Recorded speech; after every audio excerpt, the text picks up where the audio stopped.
I was the bar manager at a place here called 190 Sunset, which is no longer here. And I opened it up. I was the bar manager there when they opened. And then I went from... When was this? In 2016. 2016. And in 2017, I was featured on Evening Magazine after being voted best bartender in Seattle, which is like a really big deal at the time. Then in 2019, I went to open up a craft cocktail bar. And so I was planning on opening up in December of 2019. First week of October, I was featured at James Beard Raising the Bar at Taste America, which was a huge deal. And especially the fact that I hadn't opened up yet, right? I was just kind of unknown as an owner. And right after James Beard, I was told by the architect that there was no zoning permits for a tavern license. And so the only way I could open up a craft cocktail bar was to open up a full-service restaurant. So at the time, I had no money to build out a kitchen. I had no space. My kitchen was smaller than my bathrooms. And I went to buy used equipment from Auntie Auntie's pretzel shop that was getting evicted from the mall here for the hockey expansion, for the Kraken to go into for their practice arena, I guess. And while I was buying this used equipment, and the wife said to me, she said, "You should do pizzas. You should have a pizza restaurant," because they knew my situation. And I thought about it, and I was like, maybe I should. And she said, "You should buy her a pizza oven." And I'm looking at an electric countertop Baker's Pride oven with a pretzel on it, and I was like, come on, a pizza oven? And she's like, seriously, you can make pizzas in this. And so, not having the funds to build out a kitchen, not knowing what I was going to do, I figured, well, I got to do something. I mean, do pizza, how hard could it be? And then the pandemic hit, like within 3 months of me, opening. And because I wasn't a cocktail bar, I was a restaurant, I was allowed to stay in. I moved the restaurant to this place right here. And at that point in time, I went from having that countertop little oven to I'm like, now I need to have like a legit oven. So I had got a hand-built Marsal MB60 shipped out from Vermont. And like now I'm doing pizza seriously. So I decided I wanted to become a craft pizza chef. I'm a level 2 certified sommelier, spirit specialist. Like craft cocktails have been my thing for decades. And I now needed to have that skill set with pizza. So I told my flower rep that I needed world-class consulting and I needed someone to train me as a craft pizza chef. And she said, well, you should talk to Will Grant. And I said, I don't know who that is. And she said, he's one of the top pizza chefs in the world. He's a master pizziolo. And I was like, I mean, that sounds good. I don't exactly know what that means. And she said, he's a world champion pizza chef. And I was like, why? Well, I think I know what that means. Okay. I went over there. I called him up and I said, I need world-class consulting. I think you can help me. And he said, I can help you. It was just not February of this year, but February of last year, a month before going to Vegas for the Pizza Expo. I'd never been to the Pizza Expo before. And we went out for brunch for Will's birthday. We got dim sum with him and some friends. And I happened to sit at the table. So I can't wait until I'm like as knowledgeable and as good at making pizzas as I am with craft cocktails and spirits and all that. And he said, you need to start competing.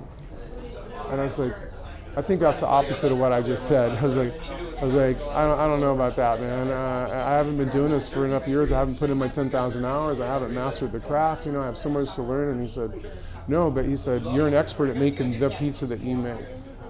And he said, the pizza that you make, you can compete against the top pizza chefs in the world. So I registered to compete. Now, mind you, I'd only been doing sourdough. He gave me his sourdough for my birthday. And I'd only been doing sourdough for 10 weeks at this time. So I've been doing sourdough for 10 weeks. I just registered to compete in Vegas. And when I went to compete, I'd practiced doing my stuff here before going there. I go down there and I felt so self-conscious and so just like, here I am, never been here before, and there's bleachers with hundreds of people on the right. On the left is the preparation stations. All the chefs have like all their gear. They look so professional, like they're on cooking shows. Then there's an officiator. There's a officiating chef, an MC. The whole thing, right? And here's me dragging an igloo cooler with no wheels on it. It's held together with black duct tape. Oh gosh. I went back in the following morning to watch a pan pizza competition because I'd never made a pan pizza. I was interested in that.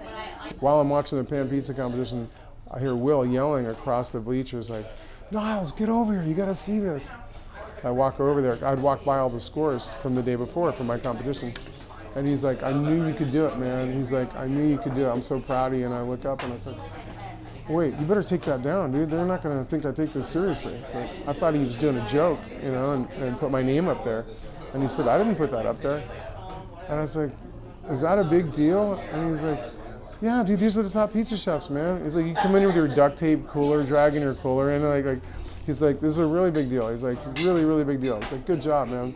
So I couldn't believe it, man. So I won best in the region, right, and Northwest, which was like, I mean, it was just, I couldn't believe it. It was just over the top, you know. And so he's the one that's just continued to push me to compete, you know. That's amazing. And then he pushed me to compete. Like, he knows I'm going to do brunch here. I'm going to do sourdough bagels. He pushed me to compete with bagels, and then I beat Mike Davis for best non-nutritional bagel in America in October. So with the pizzas, I got into doing that just to survive, to have a cocktail bar. Then I decided I wanted to become a craft pizza chef, and then Will told me, last year, he's like, you should start competing, and so I quickly. I did that, and then won best in the region, and then I competed at the Artisan Bakery Expo, won best nutritional bagel, which is a huge deal for me, and then last month I beat Daniel Ciccione in Orlando, and I got to tell you, when making it through the semifinals, it was just like, I couldn't believe it. The pizzas, the people that were cooking there, their pizzas were so beautiful and so just like, I mean, they were amazing. I couldn't pick anything. I couldn't even critique anybody's in a negative way. It was just a whole bunch of awesomeness, right? And I was just glad to be among that group. So when they announced the winners of the semifinals, I couldn't believe it. And I remember sitting there thinking, like, I feel like this is such an achievement that I'm even considered competition for this guy. Like, that is such an achievement for me that I'm even like considered this guy's competition, right? And then I won, right? And that was just like, I remember sitting there and they announced, the second place person first, and so they announced Daniel's name, and I'm thinking, wait, did that really just happen? And the guy next to me, the chef next to me, elbows me, and I look at him and he said, dude, you're going to Italy. And I was like, dude, I am going to Italy. He's like, dude, you're going to Italy. Congratulations. I was like, what? April. Yeah. So it'll be after the Pizza Expo. And so two things that made me feel like it was a real achievement was like when I realized that I was competing against Daniel Ciccione. When I realized that, not when I won, but when I was like, I feel like this is what I wanted. I want to be at this level, right? And when Will asked me. Remember when I told him I wanted to use sourdough before I started doing it, and he said, how good do you want to get at making pizzas? And I said, well, the pizza chefs are the best in the world. It's like, I want to be in that group, and I want to be seen as a peer, and a competitor, when I go to compete, but I want to be in that group. Right? Why is that so important to you?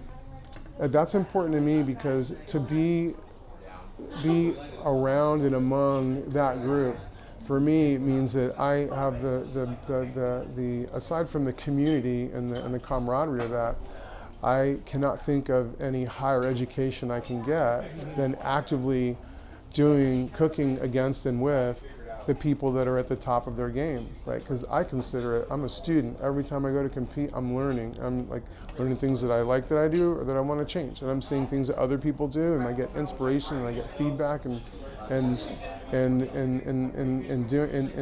the feedback that I get, I want to get it from people that are kind of at the top of their craft, right?